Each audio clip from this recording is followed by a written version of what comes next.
오늘 주시는 말씀 마태복음 5장 5절에 있는 말씀 한 절만 제가 봉독해 드립니다.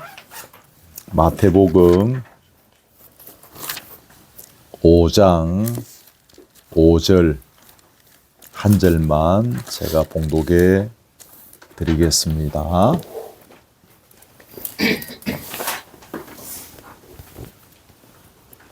마태복음 5장 5절입니다.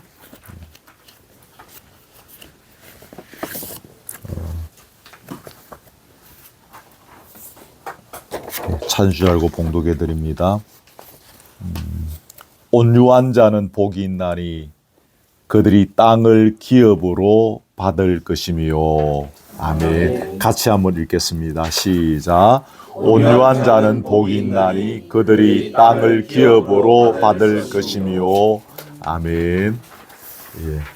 유튜브로 설교를 들으시는 분들은 좀 화면이 조금 의아해 하실 수 있는데 저희 교우들은 지금 기장군 일광면 일원에 나와서 지금 1박 2일 수련회를 하고 있는 중에 있습니다. 좋은 숙소를 또 이렇게 제공받아서 숙소에서 아침에 함께 예배를 드립니다.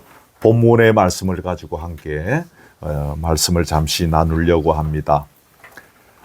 우리가 상식적으로 생각할 때 정보력이 아주 강한 사람이거나 뭐 이런 시세 흐름을 정확하게 잘 파악할 수 있는 사람, 이런 사람들이 땅을 차지할 것으로 여겨집니다. 그런데 오늘 성경은 온유한 자가 땅을 기업으로 받게 될 것이다, 그렇게 이야기를 합니다. 그러면 성경이 말하는 온유한 자가 어떤 자인가를 우리가 이 시간에 생각해 보려고 합니다.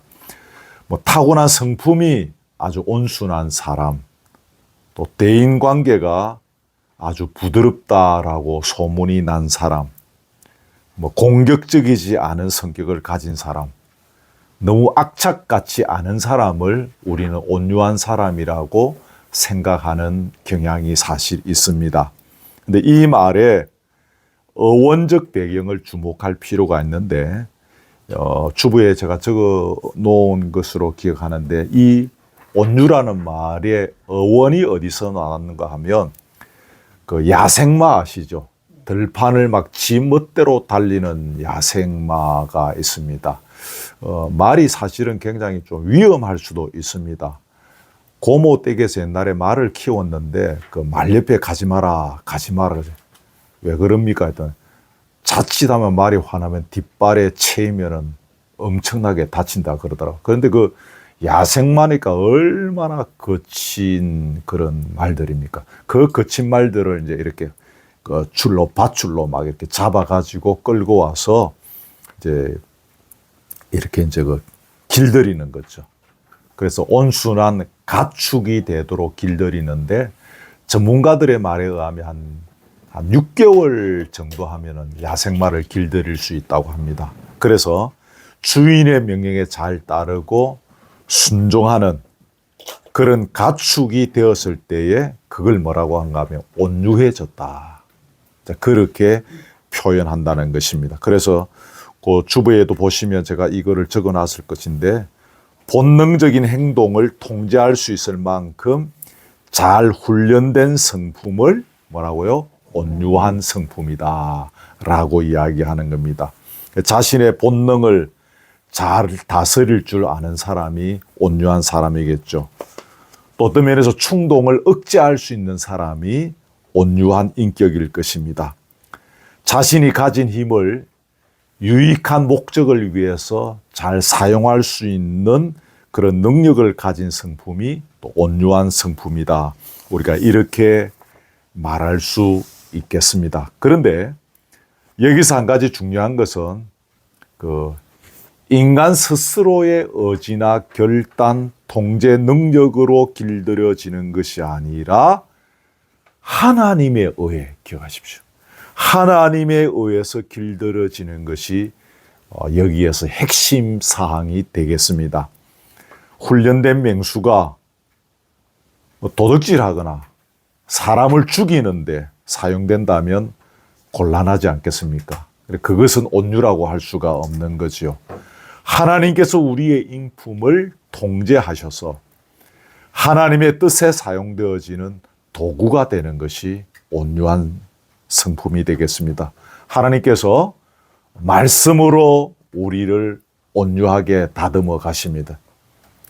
성령의 임재하심으로 우리를 온유한 사람으로 다듬어 가시고, 또 우리에게 주어진 다양한 상황들을 통해서, 어제 우리 다양한 상황들을 좀 나누었는데, 그런 자기에게 주어진 상황들을 통해서, 환경들을 통해서 우리를 길들이시면서 온유한 성품으로 만들어 가는 것입니다. 어떤 면에서 우리는 다 원래 맹수였다라고 볼 수 있습니다. 남을 괴롭히고 남의 마음을 아프게 하고 또 남의 마음을 상하게 하는 말들을 하는, 내 기분대로 남을 쳤던 그런 무리들이었습니다. 그런 면에서 보면 우리는 다 원래 맹수였던 거죠. 이러한 우리를 새롭게 길들여서 하나님께서 원하시는 모습으로, 하나님이 원하시는 그릇으로 우리를 빚어 가시는 것입니다.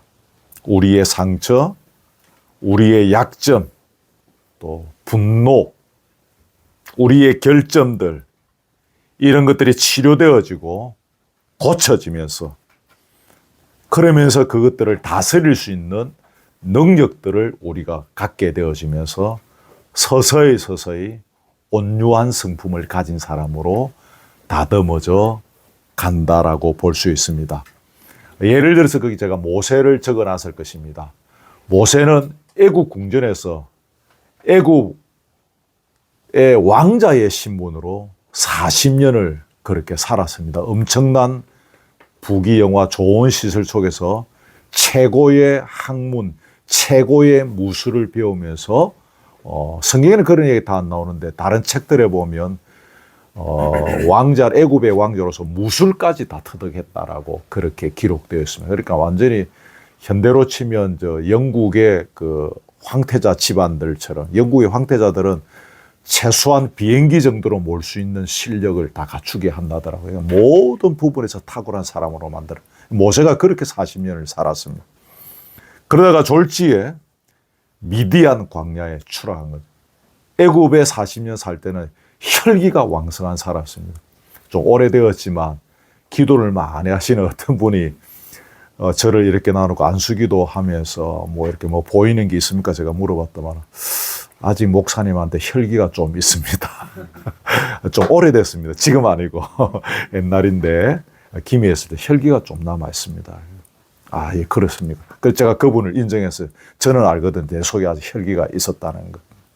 근데 그런 혈기 있는 사람을 미디안 광야 40년에서 짐승 똥방발 가면서 살도록 만들어 놓으셨다가 나이 80에 이스라엘을 다스리는 위대한 지도자로 만드셨죠. 이 과정들 80년이 뭐였습니까? 모세를, 그 혈기방자한 모세를 온유한 사람으로 만들어 가시려는 하나님의 여정이었던 것입니다. 그 모든 여정들을 통해서 온유한 자로 만드셨어. 그래서 이스라엘을 이끌어가는 그 출애굽의 엄청난 여정을 감당하는 지도자로 그를 세우셨던 것입니다. 민수기 12장 3절에 보면 이 사람 모세는 온유함이 지면의 모든 사람보다 성하더라. 지면에 있는 사람 중에서 최고로 온유한 사람이 되었다는 거죠.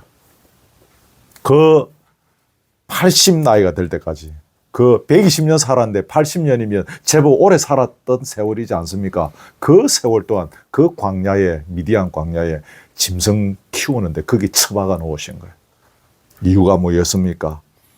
지면에서 모든 사람보다 뛰어난 온유한 면에 있어서 뛰어난 사람으로 하나님께서 빚어가시는 그런 과정이었습니다.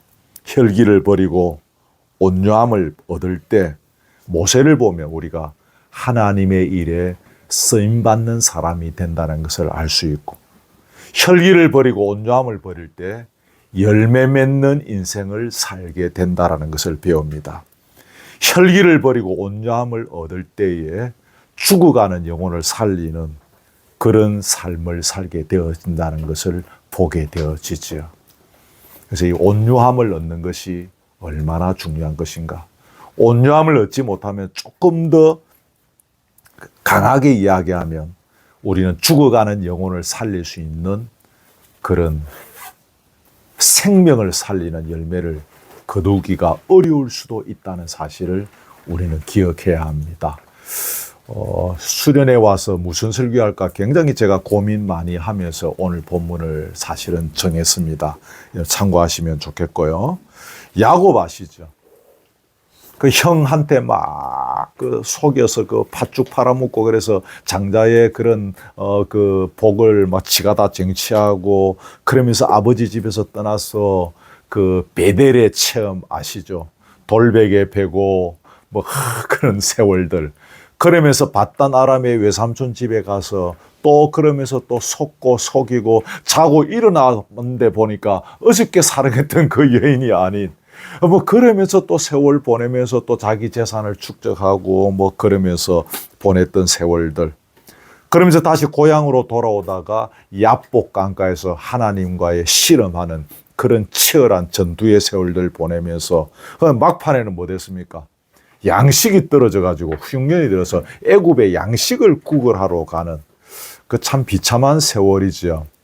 제가 아직 살아보면서 저도 뭐 동냥은 안 해봤습니다. 어렵게 살아왔던 적도 있는데 뭐 목회자로 살면서도 뭐 그렇게 풍성히 살지는 못했습니다. 근데 동냥하러 다니지는 않았죠. 양식을 얻었는데 이 야곱이 나이가 들어서 그 식솔들을 거느리고 애굽의 양식을 구하러 갔다는 것은 굉장히 사실은 사나이로서 비참한 자리가 되는 거예요. 그런 세월들까지 가는 그 여정들을 통해서 하나님께서는 야곱을 온유한 성품을 갖춘 사람으로 빚어 가셨다라는 것을 보게 되었습니다.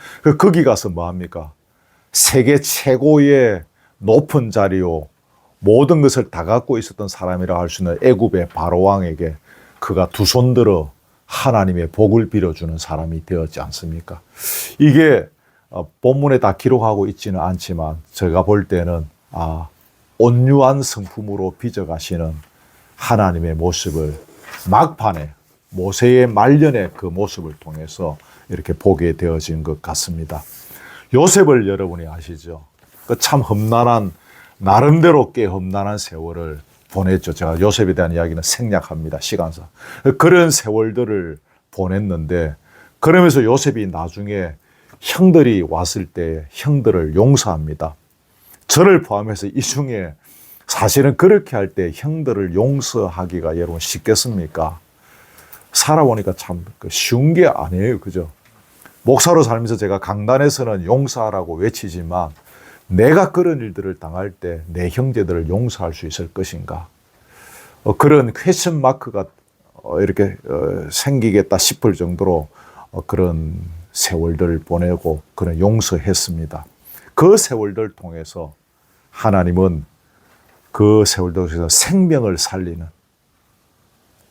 창세기 45장에 보면 생명을 구원하시는 일에 나를 사용하시려고 하나님께서 형들보다 먼저 앞서서 하나님께서 나를 여기에 보내셨습니다라고 요셉이 고백하는 장면이 나오거든요. 그 장면들을 보며 요셉의 성품을 이렇게 온유한 사람으로 이 세월을 통해서 다듬어 가셨구나. 형들을 용서하는 성품 얻은 거죠.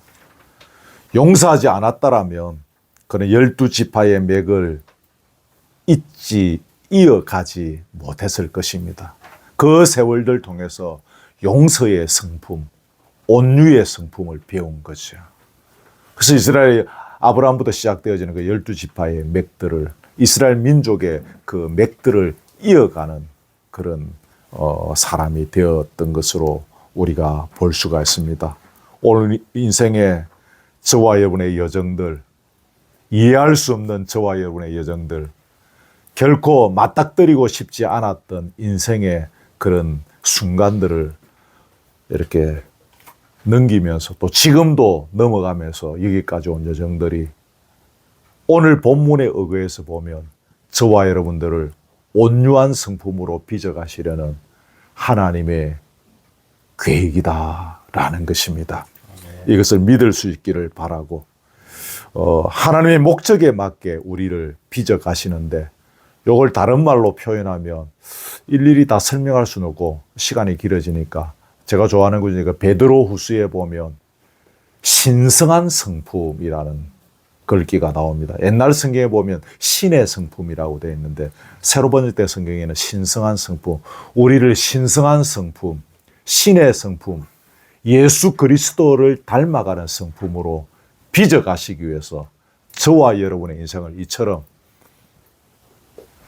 험난하게 때로는 돌짝밭길들을 걸어가게 하시는 것을 보게 되어집니다. 그런 면에서 우리는 감사해야 하는 것입니다. 어제 누가 그랬죠? 감사한 것입니다. 신의 성품으로 빚어 가시려고 나를 이런 돌짝밭으로 인도하신 하나님께 우리는 감사하게 되어지고, 그래서 우리는 그 하나님을 찬양하는 것이고, 또 하나 단어는 뭡니까? 기대하는 것입니다. 나를 이렇게 온유한 성품으로 빚어 가셔서 이 다음에 나의 모습들을 어떻게 빚어 놓으실까? 요셉을 통해, 요셉이 얼마나 그때 힘들었겠습니까? 채색 옷을 입고 살았던 집에, 온실 속에 자랐던 그 아이가 그렇게 형들에게 버림을 받고 그 노예살이를 하면서 했던 그 세월들. 그러나 그를 통해서 그 원수 같은 형들을 용서하고, 그러면서 애굽에, 물론 그 앞에 총리가 되었지만, 그러면서 생명을 살리는 그런 사람으로 세워가셨던 것. 하나님의 솜씨가 위대한 것입니다. 저와 여러분들 빚어가셔서 나중에 어떤 모습으로 만들어 가실지를 기대할 수 있기를 바랍니다. 마지막 단어 뭡니까? 기대. 첫째 뭡니까? 감사. 그러므로 하나님을 찬양하는 것이고, 또 그래서 뭐 하는 겁니까? 기대하는 것입니다. 저는 담임 목사로 여러분들을 다 기대합니다. 말은 다 안 하지만은 늘 여러분들을 위해서 기도하면서 내일에, 모레에, 1년 뒤에 여러분의 모습을 하나님께서 어떻게 빚어 가실 것인가를 저는 늘 기대합니다. 부부들이 많이 계신데 남편한테 섭섭한 거 많이 있더라도 남편을 어떻게 빚어 가실지를 기대하시기를 바랍니다. 아내한테 섭섭한 것이 있더라도 하나님께서 내 아내를 어떻게 빚어 가실지를 기대하시기를 바랍니다. 그러면서 이제 또 우리가 하루하루를 또 살아가는 것이지 않겠습니까? 자, 그러면 넘어갑니다. 우리가 하나님에 의해서 잘 길들여지게 되어질 때 공통적으로 일어나는 현상이 뭔가 짤막짤막하게 보면, 첫 번째,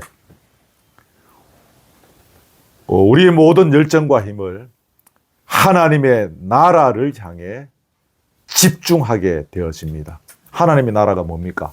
하나님께서 통치하시는 나라입니다. 하나님께서 왕이신 나라입니다.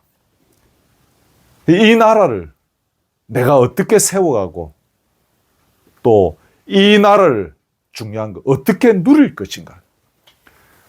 중고등부 SFC에서 늘 자란 사람들은 우리의 사명 중에 하나일까요? 하나님 나라 건설이지 않습니까? 하나님 나라를 어떻게 건설할 것인가, 거기에 대해서 우리는 계속 교육을 받았습니다.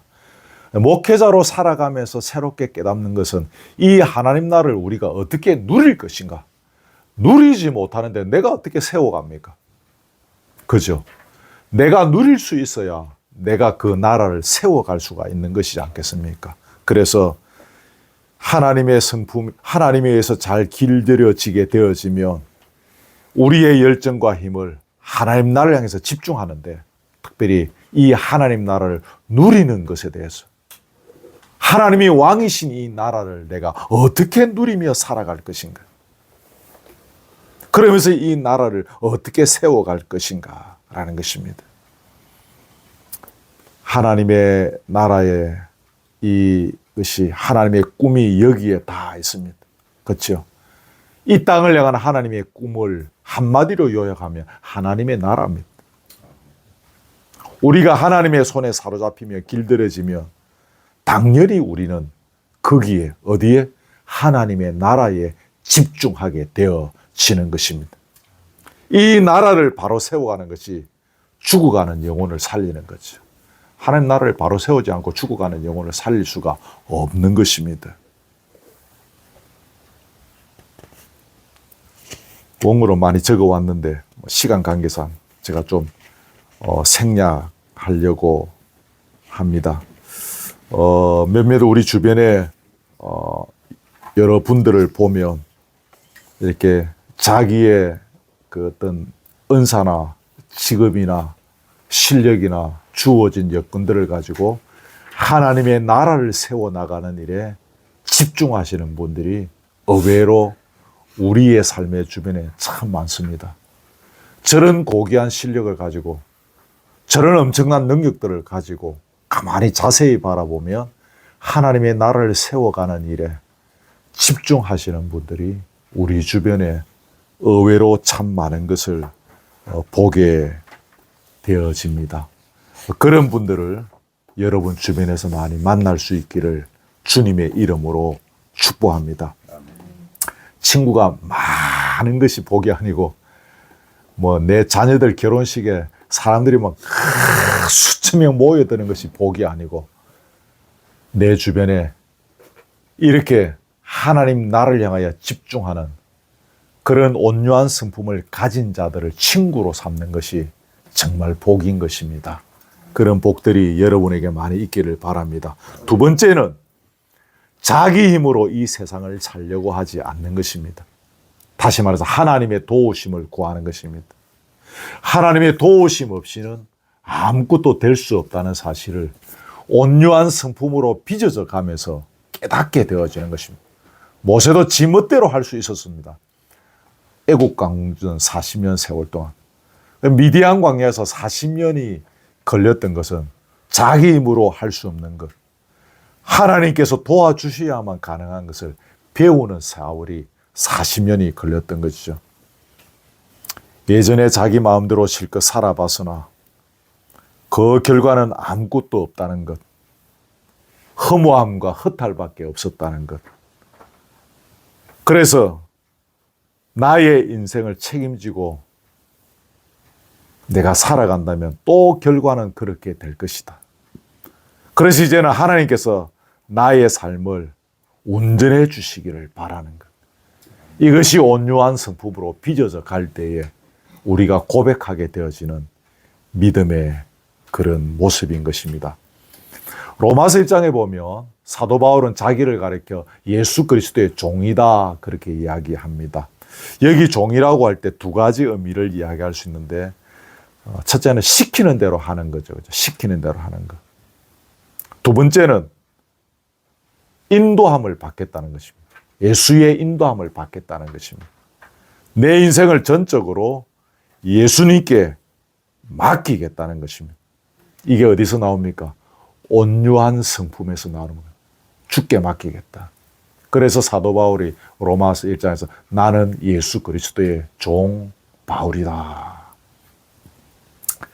그렇게 이야기하는 것입니다.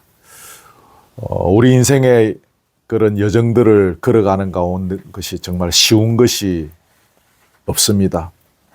내 뜻대로 되는 것이 아무것도 없습니다. 내 마음먹은 대로 도대체 안 되는 거죠. 원래 중학교 때 계획대로 하면 제가 여기 있을 사람이 아니죠. 우리 인생이 우리 뜻대로 되지가 않는 거죠.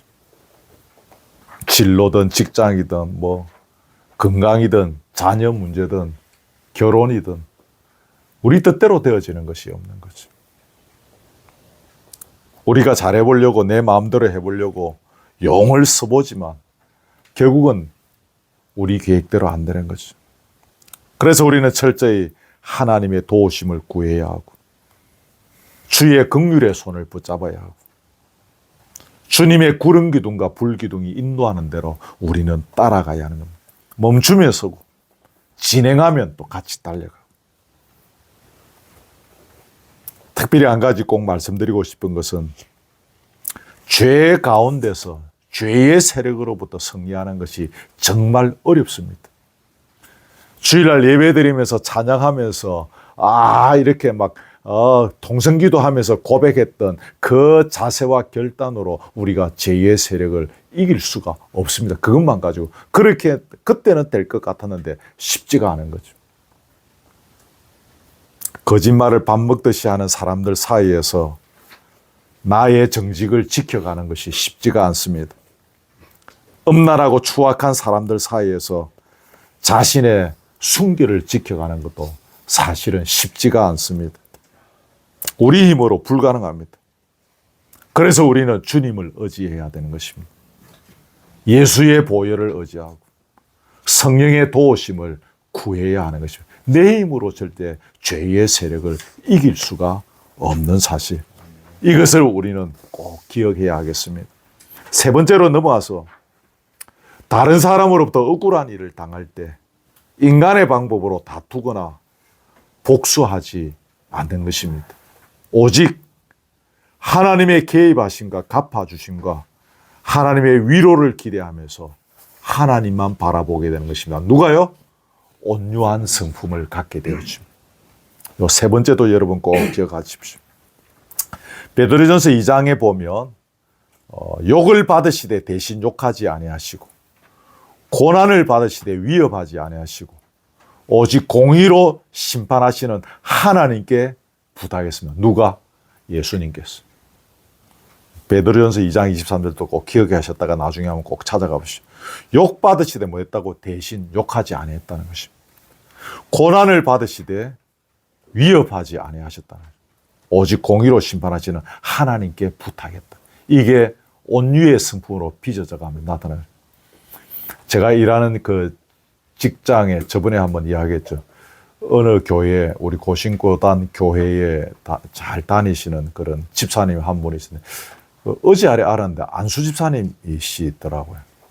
장로 투표에서 늘 한두 표 차이로 떨어져서 애석하게 스스로 생각하는 분인데 같이 근무하는 중에 좀 이제 믿지 않은 다른 분들 중에 좀 고약한 성격을 가진 분이 있어요. 그래갖고 막 이렇게 어느 날 보니까 제 없을 때인데 둘이 막 이렇게 조금 실랭이를 벌이다가 저쪽 사람이 욕을 막 한 거야. 그러니까 이 주님을 잘 믿는 안수 집사님께서도 같이 쌍시어처럼 막 같이 퍼붓다는 이야기를 제가 이제 나중에 출근해서 보고를 받았습니다. 그래 되는 거예요. 그분이 그 교회에서는 그래도 주목받는 귀한 집사님이셨는데 저 상대방에서 욕하니까 저보고 하는 이 친구는 이제 제가 목사인 줄을 알아요. 그러니까 근데 목사님 생각해 보세요. 저런 놈들은 그냥 가만히 있으면 나를 만만해 보고 끝까지 나한테 달라들면 퍼부어야 됩니다. 그래 막 잘했어. 그러고 뭐 넘어갔는데 오늘 이 본문을 베드로전서 2장을 기억합시다. 욕을 받으시되 대신 욕하지 아니하시고 고난을 받으시되 위협하지 아니하시고 오직 공의로 심판하시는 하나님께 부탁하셨다. 누가? 예수님께서. 고대 히브리인들의 토지법에는 이스라엘 백성들의 토지를 빼앗을 수 없죠. 하지만 현실적으로는 그렇지 않았다고 합니다. 가난한 사람들이 생계 수단이 되는 땅과 가축들을 빼앗기는 경우가 많았다는 거죠. 어디에도 하소연할 데가 없었다는 거죠. 그래서 그들이 기대할 수 있는 것은 뭡니까? 오직 하나님밖에 없었다는 거죠. 시편 37편에 보면 화를 내지 말고 질투하지 말고 기다리라. 그 오늘 본문대로 하면 뭡니까? 그러면 땅을 차지하게 될 날이 올 것이다 라는 거죠. 특히 히브리어 원문의 온유라는 이 단어는 어떤 모양으로든지 대항할 수 있지만 하나님의 해결하심을 기다리면서 고통을 참고 견딘다라는 의미라는 것입니다. 히브리어의 온유라는 단어가. 이게 참 아주 깊은 의미들을 갖고 있죠. 한 번 더 제가 읽어드립니다. 어떤 모양으로든지 대항할 수 있지만 하나님의 해결하심을 기다리며 고통을 참고 견딘다는 거죠. 이게 온유라는 것.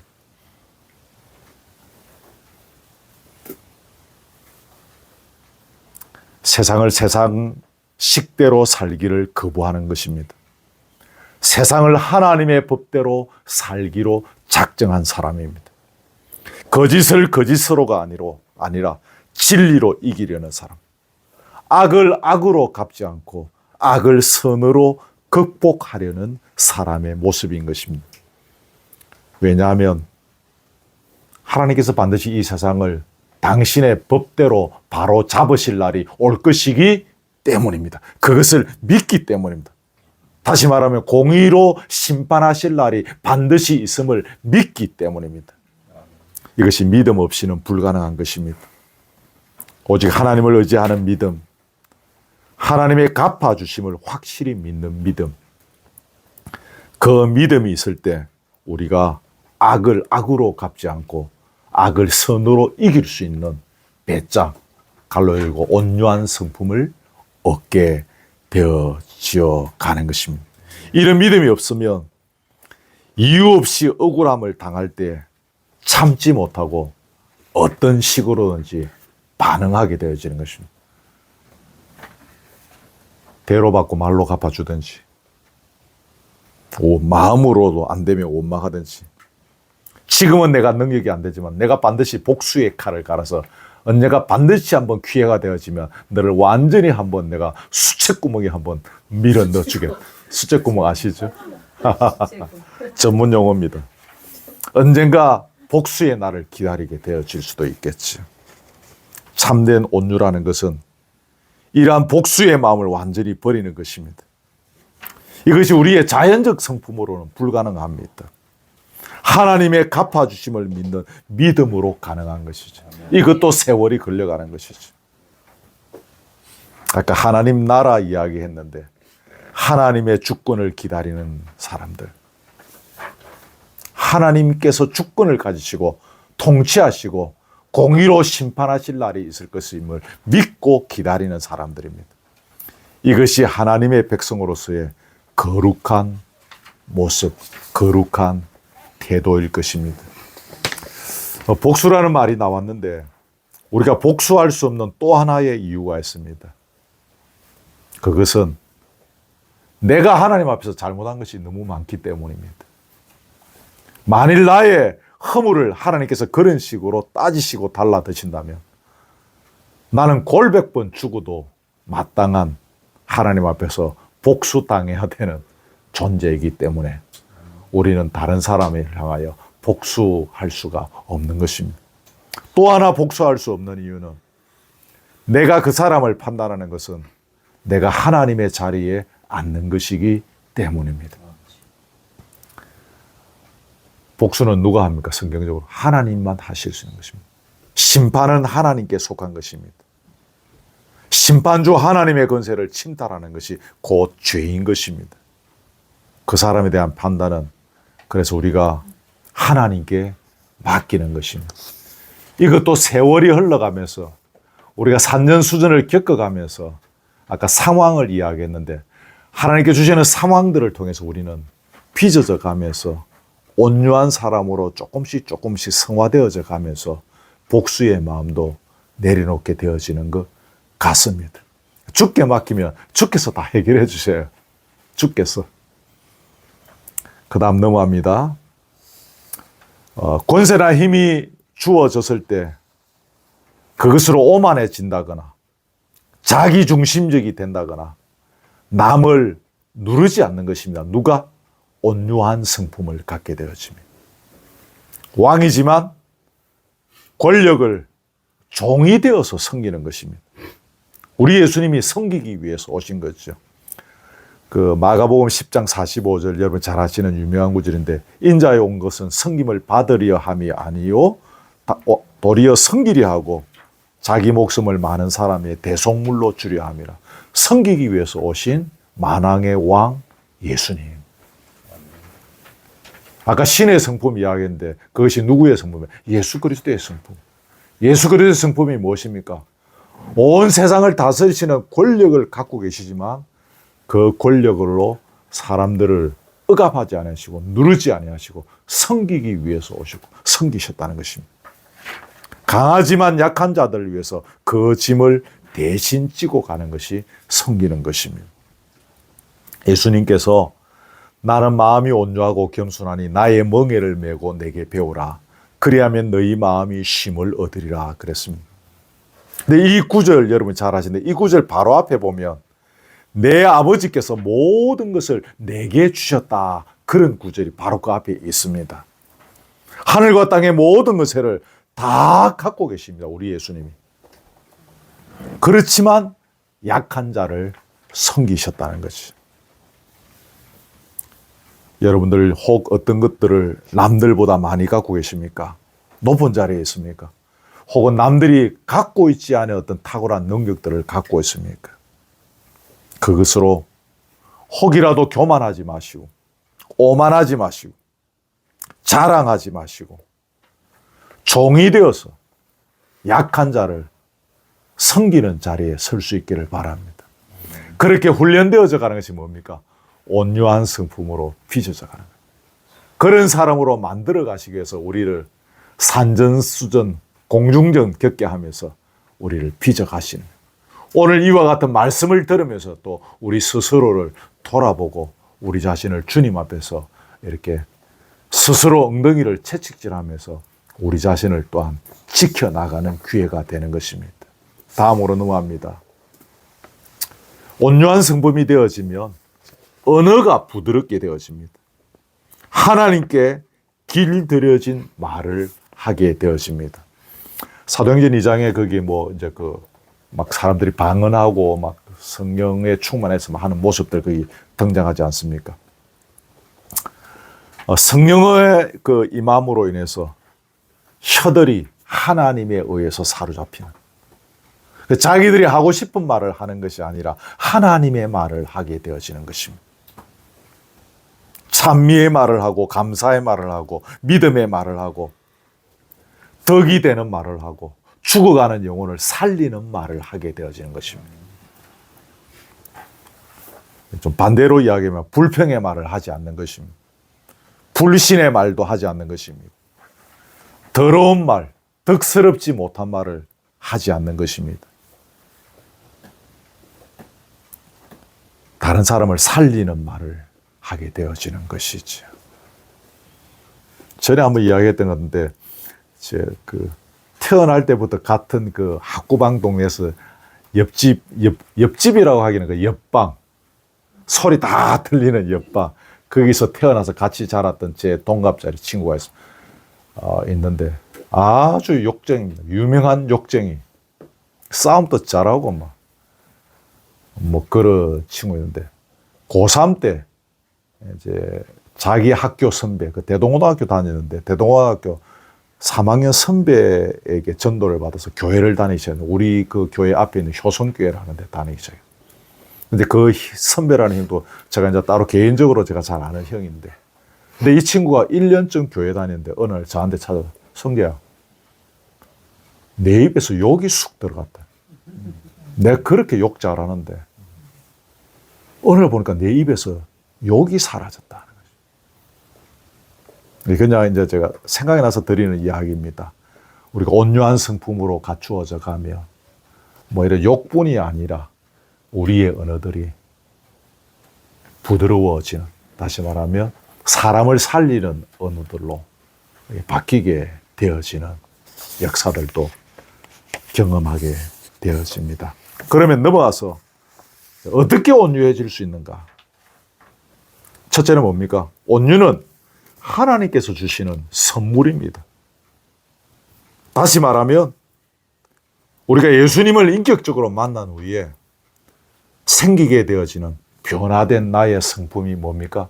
온유한 성품인 거죠. 물론 그때 한번 변화되었다고 해서 끝나는 것은 아니고 계속 성화의 길을 걸어가야 되겠지만, 사람이 주님을 제대로 만나고 나면 그 존재 자체가 근본적인 변화가 일어나고 삶의 분명한 경계선이 그어지는 것이겠죠. 주님을 알기 전에 사람 됨됨이와 주님을 인격적으로 만나고 난 이후에 사람의 됨됨이가 근본적으로 달라지게 되어지는 것입니다. 이게 흔히 말하는 거듭났다는 이렇게 표현이고, 진정으로 주님과의 인격적인 만남이 있게 되어지는 그런 것이겠죠. 자기가 죄인임을 인정하고 주님을 구주로 영접하게 되어지는, 늘 설교할 때 하고 어제 뭐 누가 하셨던 이야기였는데 나의 죄인된 모습을 보게 되는 거야. 누가 어제 그랬다 막 자기 죄가 막 보이고 그 죄를 눈물 콧물 다 흘리면서 기도했다. 어제 그런 이야기 누가 하셨는데 자기 죄인됨이 보이는 것입니다. 그래서 주님을 나의 주인으로 영접하게 되었죠. 온유는 진정으로 하나님의 백성이 된 사람의 특성이 되어지는 것입니다. 그래서 나 오늘부터 온유하게 알았습니다. 정 목사 당신보다 내가 온유한 성품을 보여주게 이렇게 한다고 되어지는 것이 아닌 주님께서 주시는 선물, 주님을 인격적으로 만나게 되어질 때 변화되어지는 우리의 성품이라는 사실을 잊지 말아요. 우리 몇몇 교우들 중에 특별히 주님과 한번 하이파이브 하고 싶은 그런 꿈을 가진 교우들은 더 열심히 주님을 인격적으로 만나는 날이 오게 해달라고 기도할 수 있기를 바랍니다. 자기도 모르는 사이에 이런 변화된 온유한 성품을, 예수님의 성품을 가진 사람으로 서게 되는 모습을 발견하게 되어질 것입니다. 두 번째는 뭡니까? 온유는 성령의 열매입니다. 온유의 뿌리는 무엇입니까? 성령이라고 이야기할 수 있습니다. 나는 정성적으로 온유하지 않다라고 말하는 사람도 성령의 충만함을 입으면 온유해집니다. 베드로가 말고의 길을 잘랐습니다. 그만큼 베드로가 혈기 있는 사람입니다. 그런 베드로도 나중에 어떻게 됐으면 온유한 사람이 됩니다. 사도 바울이 성도들을 잡아서 막 옥에 가두고 막 죽이라고 옆에서 정인으로 서고 막 그 스데반 돌로 쳐 죽일 때 정인으로 서 있고 했던 그런 아주 지독한 사람이었습니다. 이 사람도 온유해졌습니다. 우리가 성령의 소욕의 지배를 받아갈 때 점점점 온유한 사람으로 바뀌게 되어지는 것이죠. 그래서 우리는 성령을 사모하게 되어지고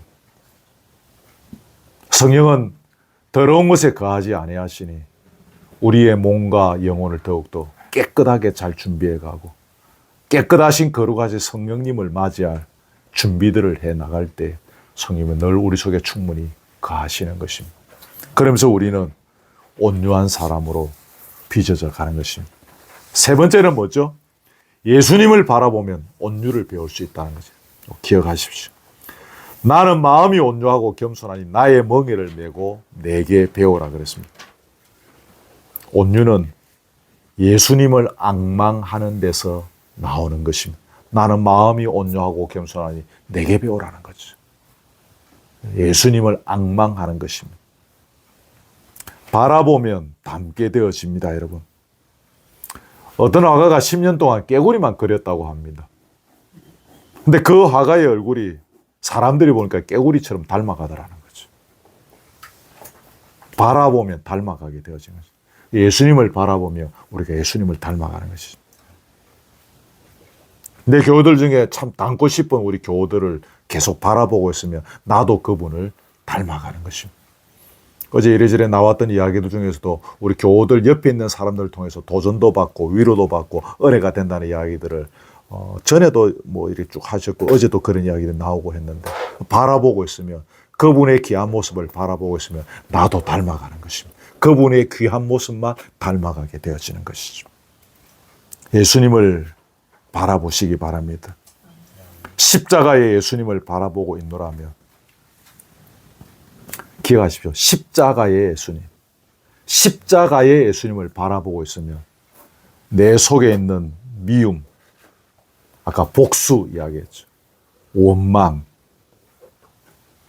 이런 것들이 사라지고 얼굴에 도끼가 빠지는 것 같습니다. 사람들은 잘생기고 못생기고 예쁘고 못났고 뭐 이렇게 평가하는데 믿음의 사람의 얼굴에, 은혜가 받은 사람의 얼굴에 제가 볼 때는 도끼가 빠지는 거예요. 신앙이 없는 사람의 얼굴에는 도끼가 있습니다. 여러분 그렇지 않던가요? 근데 예수를 바라보고 있으면, 십자가의 예수를 바라보고 있으면 도끼가 빠지는 거예요. 그래서 제가 전에도 얘기했죠. 십자가의 예수를 묵상하라 그랬죠. 십자가의 예수와 나와 무슨 관계가 있는지를 생각해보라. 그런 이야기를 제가 몇 번 드린 것 같은데, 그 십자가의 예수님을 바라보고 있으면 내 얼굴에 도끼가 빠지는 것입니다. 부드러워지고 성품이 예수님을 닮아갑니다. 강한 자가 세상을 정복하는 것처럼 보이죠. 돈을 가지고 권력의 힘은 또 하나가 숫자의 힘, 돈, 권력, 숫자, 이것이 이 시대의 3대 힘이라고 합니다. 국민의힘, 민주당, 어디가 숫자를 많이 모아서 데모하느냐, 숫자 싸움하지. 또 권력, 돈, 이 시대의 3대 힘이라고 사람들이 그렇게 이야기합니다. 그러니까 그런 강함들이 절대로 세상을 살리지 못합니다. 돈 많다고, 권력의 최고의 자리에 있다고, 숫자를 더 많이 모았다고 이 세상을 살리지 못합니다.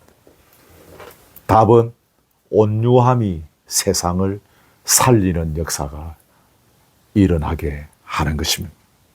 온유함이 세상을 구하는 능력이 되어지는 것입니다. 거르투기 신앙 공동체는 이런 온유함의 능력을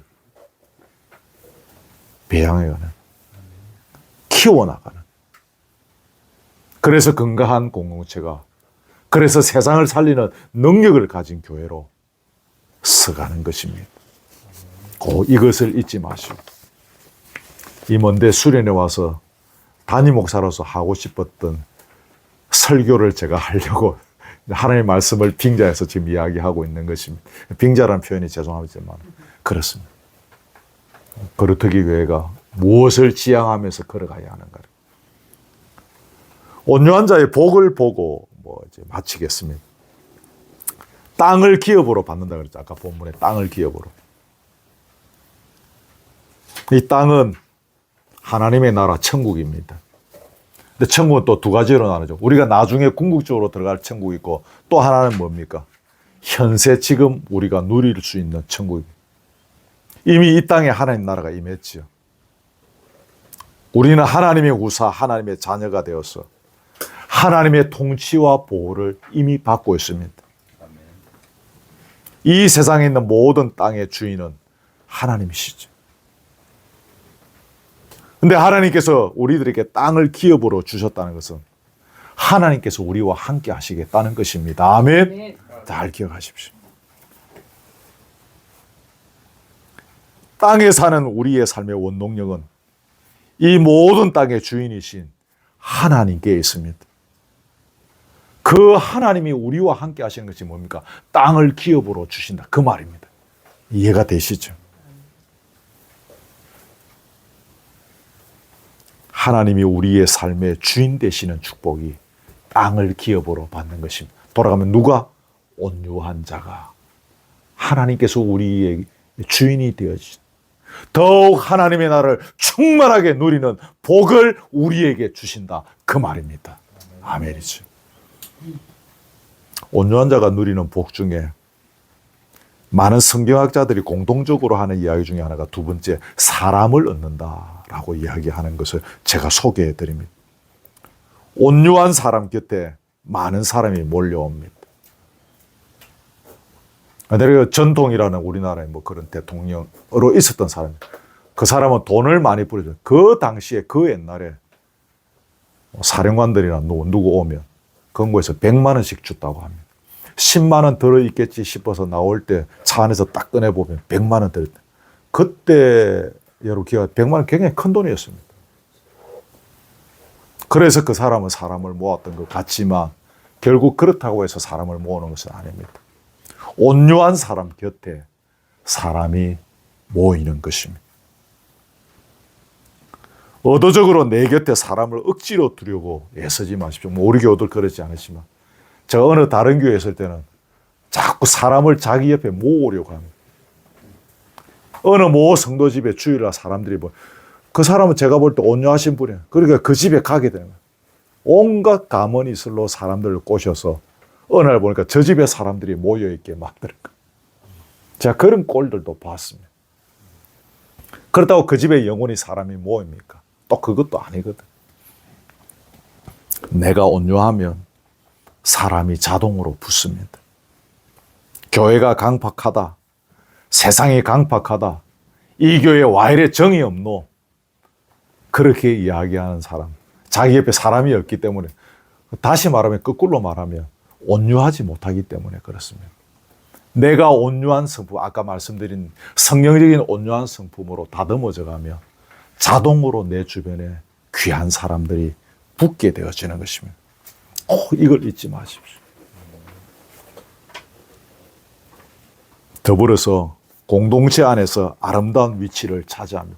이게 투표에서 장로되고 뭐 되고 그 말을 이야기하는 것이 아니라, 크든 작든 그 신앙의 공동체 안에서 그 공동체를 정말 예수님의 고귀한 성품으로 그런 리더십을 가지고 그 공동체에게 영적인 영향을 끼치는, 또 많은 사람들이 그에게 찾아가서 질문하고, 이렇게 하면 이럴 때는 어떻게 하면 좋겠습니까? 저럴 때 하면 어떻게 하면 좋겠습니까? 혹은 내가 지금 이런 문제가 있는데 기도해 주십시오. 혹은 어떨 때는 아무 말 못해도, 어제도 좀 제가 보니까 더 하실 말이 있는 것 같은데 좀 이제 입을 시간에 핑계를 대고 닫으시는 경우도 좀 더러더러 제가 봤습니다. 우리가 다 말할 수 없는 일들이 있기 때문에. 목사로서 다 말할 수 없는 일들도 참 많죠. 그래서 제가 지나온 세월들, 어떤 경우에는 너무너무 힘들어서 그냥 그 장로님, 그 권사님 집에 가서 그냥 좀 앉아 있다가 오면 좋겠다, 그런 경우들도 있었습니다. 그냥 가서, 아이고 목사님 신방 갔다 오십니까? 그냥 앉아서 차 한 잔 얻어먹고 그냥 앉아서 좀 한 30분 앉아 있다가 그러고 오는 것입니다. 그냥 그 집에 그냥 가고 싶은 것입니다. 그래서 내 사정을 다 말을 할 수는 없지만, 누님 같은 그분에게 펑펑 기대서 어떤 데는 울고 싶기도 하고, 연주 권사님 품에 기대서 좀 울었으면 좋겠다. 목사가 막 그것도 울 수도 없고, 그래서 제 마음에 그런 마음을 갖고, 목회하면서 그런 교우들도 제 주변에 더러더러 계셨습니다. 이런 공동체 안에서 아름다운 위치를 차지하게 되어진다, 그 말입니다. 투표에서 인기 없고 이게 아니라 정말 많은 사람들의 마음을 위로해 줄 수 있는, 영적인 영향력을 끼칠 수 있는, 그 교회를 떠나와도 오랜 세월이 흘러도 그 장로님 생각나고 그 권사님 생각나고 지금도 제가 그분들을 위해서 기도하고, 그분도 지금 또 저를 위해서 기도하고 이런 관계들이 되어지는 거죠. 울산에 부목사로 있었던 세월이 굉장히 오래됐죠. 최근에도 카톡에, 목사님 시간 되면 놀러 오세요. 이제 내가 형편이 많이 풀려서 목사님 밥 넉넉히 사줄 형편은 되니까 언제든지 한번 오세요. 문자 적어, 어른이. 넘어갑니다. 환경에 불평하지 않고 환경을 정복합니다. 억울한 환경. 그럼에도 불구하고 그 속에서 불평하지 않고, 그것을 포기하지 않고, 그 환경을 정복해 나가는 가운데 나타나는 인격이 진정한 온유의 성품이지 않겠습니까? 그러면서 우리가 온유의 사람으로 만들어져 가는 것입니다. 마지막, 말씀의 풍성함을 얻습니다. 온유함으로 말씀을 받습니다. 그래서 성경의 모든 풍성한 약속을 차지하게 되어지는 것입니다. 아멘. 온유함으로 말씀을 받으니 그 성경의 약속들이 전부 약속들이지 않습니까? 구약, 신약, 성경 약속들, 그 풍성한 약속들을 다 차지하는 것입니다.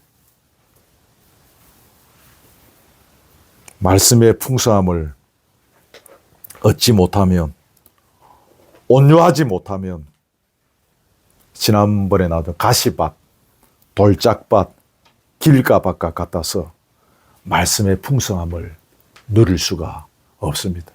평생을 교회 다니고 평생을 예배드려도 말씀의 풍성함을 누리지 못하는 것입니다. 마지막이 참 중요한 것 같아요. 온유한 자는 말씀의 풍성함을, 성경이 약속하는 그 모든 약속의 풍성함을 송두리째 받아 누리는 것이죠. 이런 복을 저와 여러분의 남은 세월 평생 누리시길 주님의 이름으로 축복합니다. 아멘. 찬송하겠습니다. 우리 찬송가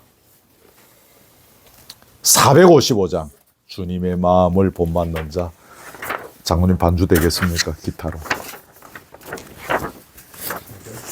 455장 주님의 마음을 본받는 자. 그냥 할까요? 예. 주님의 마음을 본받는 자, 그 마음에 평강이 찾아오모, 험악한 세상을 이길 힘이 하늘로부터 임함이로다. 주님의 마음 본받아 살면서 그 거룩하시 나도 이루리. 저 모습 내 눈에 검성 내기에 안 들려도 내 영혼 날마다 주를 만나 신령한 말씀 널 배우도다. 주님의 마음 본받아 살면서 그 거룩하시 나도 이루리. 가는 길 거칠고 험하여도 내 맘에 불평이 없어짐은 십자가 고난을 이겨내신 주님의 마음 본받음이라. 주님의 마음 본받아 살면서 그 거룩하시 나도 이루. 주 예수 세상에 다시 오시 날의 무성도 변화하여 주님의 빛나는 그 영상을 다 함께 보며 주 찬양하리. 주님의 마음 본받아 살면서 그 거룩하시 나도 이루리. 아멘. 식당 12시에 예약되어 있죠. 예, 그 시간이 조금 있기 때문에 제가 시계 보면서 합니다. 걱정하지 마시고. 시간을 많이 들이지는 않고 딱 한 사람 앞에 한 30초 정도 드리겠습니다. 그 기도하시는 거 다른 거 다 기도 다 하실 수 없으니까 이렇게 그 하나님 사랑하는 이 형제가 또 이 자매가 이 세월들, 이 모진 세월들 잘 견디고 이겨내서 하나님께서 빚어가시는 그런 귀한 사람으로 신의 성품, 온유한 성품을 갖춘 사람으로 서게 하여 주옵소서.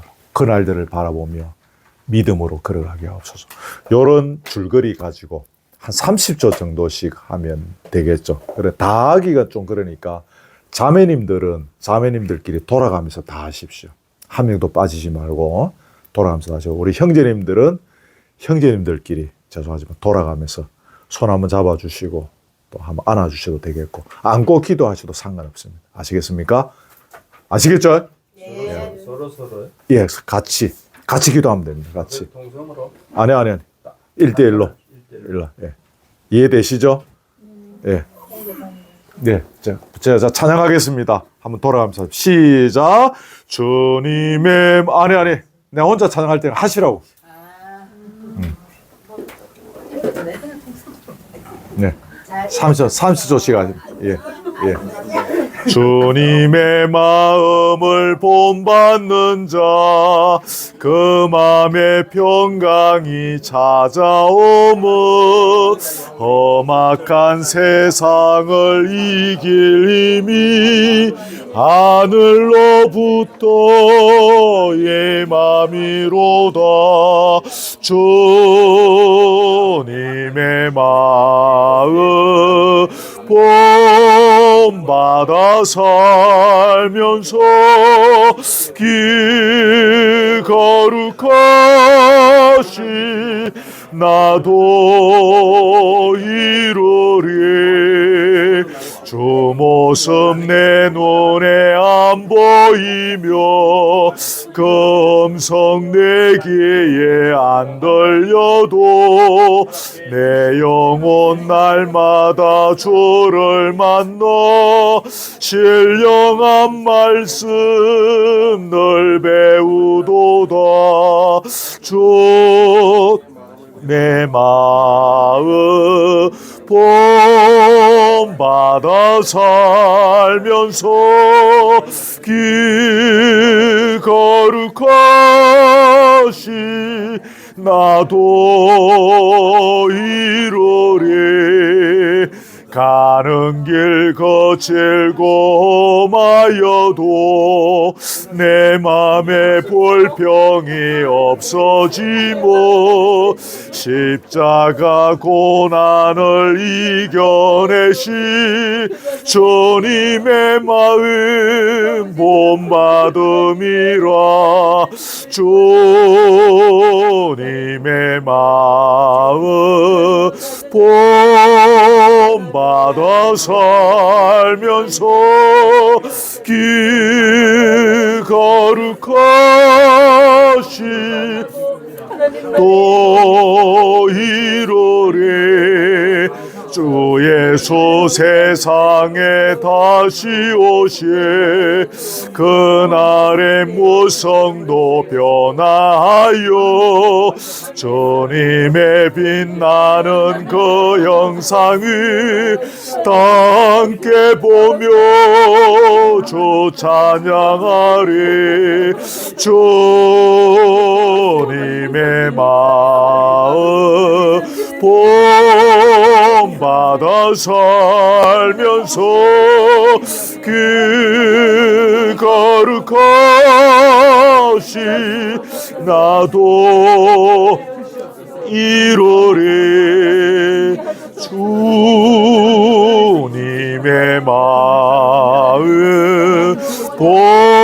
본받아 살면서 그 거룩하시 나도 이루리. 주여 아버지 성령으로 우리의 모임 위에 역사하여 주시고 이 시간 우리 교우들이 서로의 손을 잡고 기도할 때에 주여 역사하여 주옵소서. 기도의 문을 열어 주옵소서.